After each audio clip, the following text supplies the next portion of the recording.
All right, May 21st, it is a cardio day. It is a Wednesday. I'm really hoping people are choosing, deciding whether or not to come or not on cardio day for the right reasons. Again, cardio day is incredibly valuable in like the bubble in which we work out, right? Like we always do conditioning pieces, short bursty stuff, high intensity things, but cardio day gives us an opportunity a lot of times to work on some more muscular endurance stuff, our ability to work on our breathing and the controlling of it, and our ability to pace ourselves out, and again just work on heart and lung stuff in a longer period of time rather than just the quick bursty stuff. So a lot of people, I think, lack here. I'm going to talk about that in the second slide. But the first slide is the optional baseline. So I decided to make this optional because I just feel like we haven't had enough, purposely aggressive running to force a 400 meter basically sprint down your guys' throats here. So I wanted to make it optional and allow you guys to make the decision. If you feel like you're in a place to do this, then great. So you have a couple of options. Obviously, you could choose to do it at 100% and see what your 400 meter time is, which is great, right? Obviously, having an idea of what you're actually capable of, you can reference to so many things. It's a great distance, a quarter mile is. Option two, if you feel like you're not really up to snuff there, or you feel like maybe like I have not been running that much, maybe I'm coming off an injury, whatever it is, you can always approach this at the 80% tactic. So I use 80% often. Usually like every Monday, I always take Sundays off. So every Monday I tend to work out at a 70-80% clip. I like to knock the rust off, get my body moving again. I rarely push super hard on Mondays. And baselines lately, I've also kind of been taking that approach depending on what the baseline is. I've had a couple of like really nagging, stupid injuries like tendonitis in my elbow. But like little things that like 80% is completely acceptable if you do it for the right reasons. And approaching this at 80%, you're still going to leave enlightened or with an idea of where your conditioning currently stands, right? And give you an opportunity to like, hey, I definitely could have moved quicker. Good to know. I'm gonna mental note that. Or holy crap, I was completely gassed by 340 meters and I was only going, what I thought to be my 80%. Mental note, like I need to work on this, right? Or maybe you do approach it 80% and you're like, holy crap, I haven't run at this clip in so long. Maybe I need to start paying attention to my runs that are in each and every class. Well, not every class, but we often have runs in there. It's on you guys to choose how aggressive you want those, one-off runs to be. So you've also noticed there's been a bit of an uptick in running the last couple of weeks. That's mainly because of this. Like I said, though, it's on you guys to choose how aggressive you want to make these runs in Class B. Like you can't go to every individual person and tell you to run how hard to run, right? It's just not possible. And again, if you feel like somebody, you haven't really been running that aggressively, and I'm sure there's a few of us, maybe 400 meters isn't, the baseline for us, and you guys can just skip it. Which leads us to the rest of the class. So if you choose to do 400 meters, you're obviously just going to jump into this. If you choose not to do 400 meters, you're just going to do this like head on. 4 or 5 rounds. Again, I've noticed, I just had this conversation today, actually. I don't remember with who, but, in the urban legend, it became very clear to me, at least, that a lot of people were struggling with the aerobic endurance on the back end of the urban legend. It wasn't necessarily the lifts. It wasn't necessarily the squats or the body weight squats or the push-ups. It was people like across the board. People were really struggling with the 50-calorie bike ride, a 25-calorie bike ride, that last 800-meter run. People were way off their paces. So I'm going to talk about this in the next video.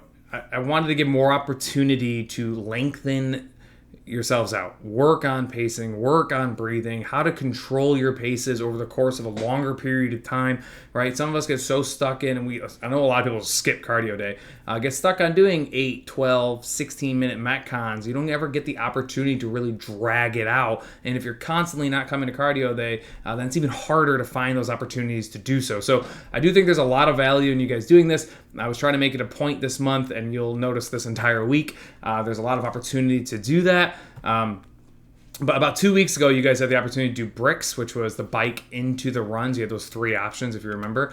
I believe that was cardio day. Here, you guys are going to run a row, your choice, whichever one you'd like to work on, and then into a pretty short bike ride. But I wanted you to feel what that longer run was and the transition into, again, using your legs and having an opportunity to try to not only keep your output still elevated, because your output shouldn't be overly affected on a bike ride this short regardless of the run in front of it, but your ability to get your breathing under control and have some level of composure in that super short transition onto the bike. So it's a fun game. There's a lot of strategy. I'm not going to go over all of that in this video. I don't know if I coach this class. I coach this class, so I'll probably talk about it in those classes. But when you're done with that, you also go into the carry, which I love this. This is fantastic. Like, this is kind of the epitome of endurance work in our setting. You have 9 minutes to not only run or row, get off, get into the bike, which is kind of irrelevant, to be honest, in terms of time. But again, you got to do those 10 shuttles on a goblet carry. And again, you're front loaded, you're completely out of breath and winded. Again, you have to stabilize through your trunk and your pelvis. It's really going to focus on your ability to stay neutral and upright. Like, I'm really excited for this combination. And then again, within this combination, within this 9 minutes, you guys have lots of opportunity here to decide how hard you want to make each specific part based off of your own individual capabilities. So again, obviously you guys see, the difference in the 4 to 800, the 5 to 1,000. Like, you guys get an opportunity to kind of figure out, like, all right, like, how well do I know myself? What's like testing the boundaries or thresholds here? I'm gonna play with this, maybe play test the first round and see how my body handles it, how my mind handles it. Because again, 9 minutes is quite a long time.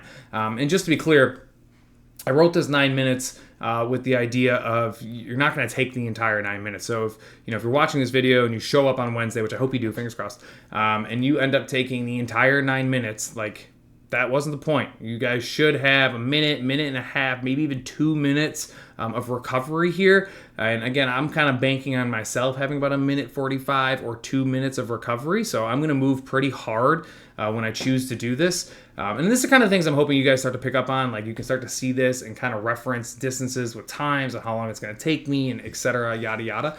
But I'm going to go into this knowing I'm going to run or row, whichever one I choose. I haven't decided yet. Pretty aggressively.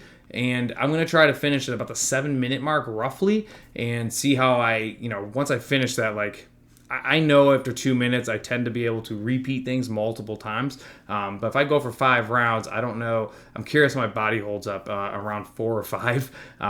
Again, nothing overly taxing here from a physical standpoint in terms of like load. So I'm not going to have any like huge lactic buildup here. It's not going to be any situation where performing a goblet carry, I'm going to have so much lactic built up somewhere that I'm not going to be able to do it unbroken. Do you know what I mean?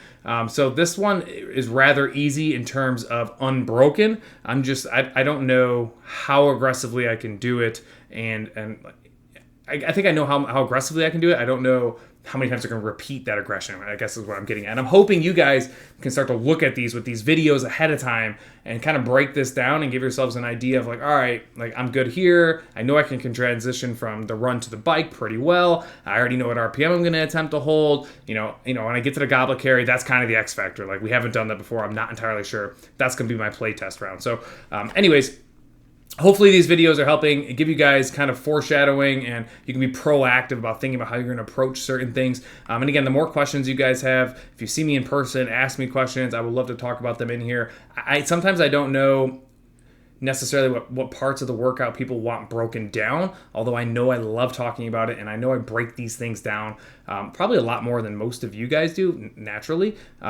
Again, if you like that kind of stuff, ask away. Questions help. They spark conversation. More conversation, the better. The more knowledgeable and educated you guys are, the happier I am. And again, the better I feel about the product of Core 4 in general. So anyways, May 21st. See you next video.